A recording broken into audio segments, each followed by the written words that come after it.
One two three দশমিক four ভাজিত 1000। ভাজক এর 3টি শূন্য এবং ভাজ্যের দশমিক বিন্দু একটি সংখ্যার আগে বাঁহাতে।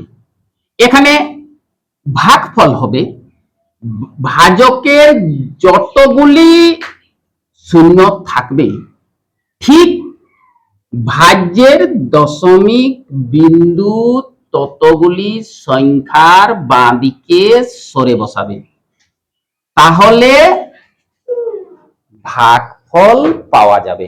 যেমন 1 2 3 4 3টি শূন্য 1 2 3 দশমিক বিন্দু এখানে বসানো হবে। তো 1 2 3 4 এখানে ভাগের উত্তর হবে